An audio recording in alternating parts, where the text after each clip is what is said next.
I love January because in a sense, you truly do get a clean slate when it comes to your business finances, right? Each year you have to report your total income from January to December, but that means every January you start over. So that means that even if you didn't keep up with anything last year, you get to start fresh this week. Yes, eventually you'll still have to go back and get all of last year cleaned up so you can get your taxes filed, but right now, I want you to commit to making 2026 the year that you finally feel confident in your boutique's numbers. Hey there, and welcome to the Boutique Bookkeeper Show, where we take the mystery out of your money and make your numbers make sense. I'm Megan, virtual bookkeeper and bookkeeping coach, and I love helping female boutique owners just like you finally feel confident about the financial side of your business. If you're tired of feeling anxious every time you have to open QuickBooks, or if you're making sales but constantly left wondering, where did all that money go? You're in the right place. We'll cover all things bookkeeping and taxes, all in plain English, so you can be less intimidated by the numbers and finally start to use them to help you grow a profitable boutique.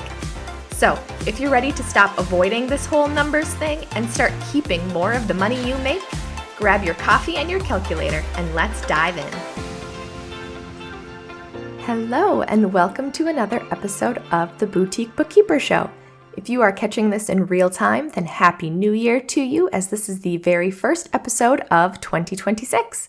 I took a few weeks off between Thanksgiving and New Year because, quite honestly, I had way too much going on. I just couldn't keep up with it all. So I'm honestly so excited to be getting back into a routine. My oldest kids are back in school now, and I am just getting back into my regular schedule here at work as well. And I'm sure a lot of you can relate to that, right? You're just getting out of your craziest time of year with all of the holiday shopping and year-end inventory. I'm sure you've put in lots of long days, late nights, consumed lots of coffee, and probably you've just been a little bit in survival mode among all of the chaos that's going on. But now in January, things are starting to slow down a little bit. The orders aren't piling in quite as fast, your schedule is starting to look a little more normal, and you're just easing back into your routines again, both in life and in your business. And overall, the chaos has started to calm down and there's just a little more structure going on. And honestly, that means this is the perfect time to bring in some organization and structure, especially around the numbers in your boutique. I love January because in a sense, you truly do get a clean slate when it comes to your business finances, right? Each year you have to report your total income from January to December, but that means every January you start over. So that means that even if you didn't keep up with anything last year, you get to start fresh this week. Yes, eventually you'll still have to go back and get all of last year cleaned up so you can get your taxes filed, but right now, I want you to commit to making 2026 the year that you finally feel confident in your boutique's numbers. So, in today's episode, we're going to talk about how you can make 2026 the year that you finally feel confident in the money side of your boutique. Not by doing more, but by putting simple systems and rhythms in place now while things are a little calmer and you have this fresh slate to work with. I'm going to walk you through 3 practical actions that you can take to move out of the financial chaos you've currently been experiencing and into the clarity so your numbers can feel like a tool that you can trust and not something that you actively avoid. But before we jump into the actions, I just want to ground us in why this actually matters, right? So when you don't feel confident in the numbers, you maybe second guess every purchase you make. You wonder if a good sales month actually made you money. Maybe you don't even really know what a good sales month needs to be for you. You feel anxious when tax season rolls around and you're just constantly asking yourself, am I doing okay? Is my business surviving? But when you do feel confident in your numbers, you're able to make confident decisions. You can make decisions faster. You know what you can afford and what you can't, and you stop operating on vibes and feelings, and you can start looking at the facts to help you make decisions. And honestly, you might just sleep better at night, right? So that's the goal for 2026. We're going to dive into 3 actions that will help you achieve this. So action number 1, you are going to choose a bookkeeping system, either a spreadsheet or a software, and you are going to commit to it for the entire year, okay? If your numbers are currently scattered between your Shopify, your PayPal, your bank app, receipts and invoices in your overflowing inbox, and your memory, you're just never gonna feel confident, okay? You need all of the money tracked in one central place. So let's talk about a couple different options. One, if you are in the very early stages of your business, you can probably get by with a customized spreadsheet for your business. And notice I said customized spreadsheet, okay, because you want it to be able to do a couple specific things for you. One, you want to be able to get some type of reporting out of it, like a simple profit and loss statement or income statement. You want to be able to see a summary of where all of your money is coming from and going to, and if you're just entering lines on a spreadsheet without it totaling up or anything, it really doesn't do you any good. Number two, you want it to be easy to plug in all of your detailed sales numbers, not just the sales payouts or the deposits that are happening into your bank account, because here's a little side lesson for you. The amounts that are deposited into your bank account from Shopify or PayPal or whatever payment processor or sales platform you use, the numbers that are deposited are not your sales numbers. Those are actually the net amount of 6 different pieces of information. It includes your gross sales, your discounts, your returns, any shipping income you've collected, any sales tax you've collected, and then it includes the transaction fees that were deducted from those payouts. And ideally, each of these pieces of information should be tracked separately, and you want a spreadsheet that's going to make it easy for you just to plug in all those numbers from your sales platform, and you can see all of those numbers broken out separately in your bookkeeping each month. So those are 2 specific things you want a customized spreadsheet to do. But I typically recommend that if you are starting this year fresh, you are already fully in business, this is honestly the perfect time to start using a bookkeeping software. And there's a few different options out there. I'm familiar with Wave, Xero, which is actually Xero. FreshBooks is another one, but my personal favorite and honestly the most popular option among small business owners is QuickBooks Online. That is the only software that I actually use anymore for my clients. I'll drop my referral link below in the show notes. That will get you a free 30-day trial, and then you'll also get 30% off of your first 6 months after that trial. So if you're interested in checking it out, I highly encourage you to do so. There are awesome time-saving features in QuickBooks Online that are just well worth it, in my opinion. So for 2026, your goal is simple. You are going to pick one system, whether it's a spreadsheet or a software. If you go the software route, pick which software you're going to be using. And I want you to commit to using that all year long. All right, commitment is key because we are going to use this system for the entire year, because at the end of the year, you're going to have everything you need neatly organized for tax time, so you don't have to do any year-end scrambling. It will all be together and ready for you to hand over to your tax preparer. And if you're sitting there thinking, okay, but I don't even know what system to choose or how to set it up without messing it up, okay, that's what I'm here for, okay?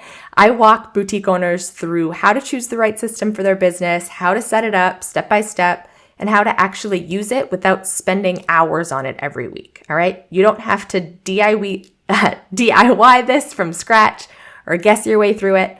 So I'm going to link to both the resources I have available. I have a Shopify seller income and expense spreadsheet template that I have available, and also a QuickBooks course for boutique owners. So if you are interested in either of those options, feel free to check them out in the show notes below, because honestly, sometimes confidence comes from having someone say, here's the system, here's how it works, just follow along, okay? So if you need help choosing what option's best for you and getting started in that process, please reach out and I would be honored to help you figure out that first step. All right, action item number 2, you are going to schedule consistent money dates. And honestly, this one is my favorite, okay?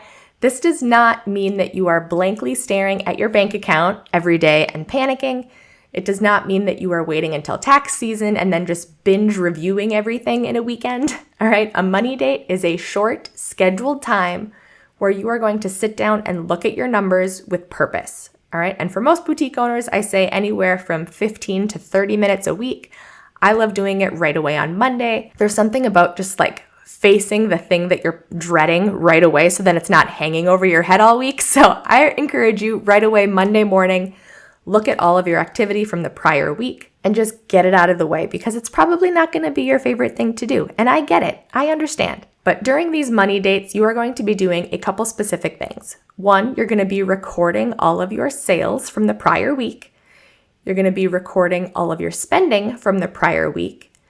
And then once those are done, you're going to look at your financial reports. And I'm going to tie this into your action item 3 here in just a little bit. So a little more on the financial reports in just a minute. But that's all you're going to do during this 15 to 30 minute time slot each week. And the confidence is going to grow just when you stop avoiding your numbers and you start looking at them consistently each week and getting more familiar with them and starting to understand them and starting to understand where the numbers come from, okay? So just set aside this 15 to 30 minutes every Monday morning, put it on your calendar, treat it like an appointment you wouldn't cancel, and the confidence will come, I promise you. All right. Action number 3, you are going to focus on one financial report to start to understand.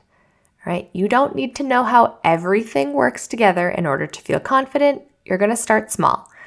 Trying to learn everything at once just creates more confusion. So to start, I want you to choose one financial report that you are going to review each week. You have the income statement, the balance sheet, and the statement of cash flows to choose from. And if you need help even understanding what those reports mean, I did a little mini series on these reports a few episodes ago, so I'll link to those in the show notes. So if you want to go back and listen, you can find the links to those. And if you're doing your bookkeeping in a customized spreadsheet, quite honestly, the only report you're going to have available is the income statement. So there you go. I just made that decision for you. But if you are using a bookkeeping software, choose one of these 3 primary financial statements and just start looking at it each week to figure out where the numbers come from and how they work together. That's it. You're just looking at the numbers, facing them head on, and taking the time to start to understand them. All right, so let's recap. If you want 2026 to be the year that you finally feel confident in your numbers, number 1, you're going to choose a bookkeeping system and commit to it for the full year. Number 2, you're going to set consistent money dates to face the numbers each week. And 3, you are going to focus on understanding just one of the primary financial reports. You don't need to become a professional accountant. You just need to become a business owner who's willing to look at the numbers. And if the numbers feel overwhelming right now, I want you to hear this, okay? You are not bad at business. You are not bad at the numbers. You just haven't learned how to understand them yet. And that can change starting this year. But if just getting started feels like the hardest part for you, then I want you to know you don't have to figure that alone. I've created both a bookkeeping spreadsheet and a bookkeeping course for boutique owners who use QuickBooks, who just want simple, clear numbers without the overwhelmed, all right? It's designed for real-life boutique owners, not accountants, not finance people, just shop owners who want to understand what's actually happening in their business.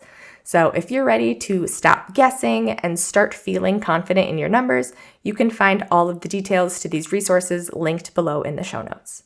But that's all that I have for you today. Be sure to tune in next week for another episode. I'll see you there.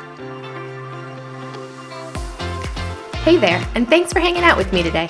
I hope that I shared something that helped you feel just a little bit more confident in understanding all the numbers in your boutique business. If you found this helpful, don't forget to go and leave a rating and review on Apple Podcasts. That's the best way for other boutique owners just like you to find this podcast so I can help them feel just a little bit more confident in their numbers as well. If you have any questions about what you heard today, hop on over to Instagram and send me a DM at Finding Freedom Financial. I'll be back again real soon, but in the meantime, go implement or take action on something you learned today. I promise your future self will thank you.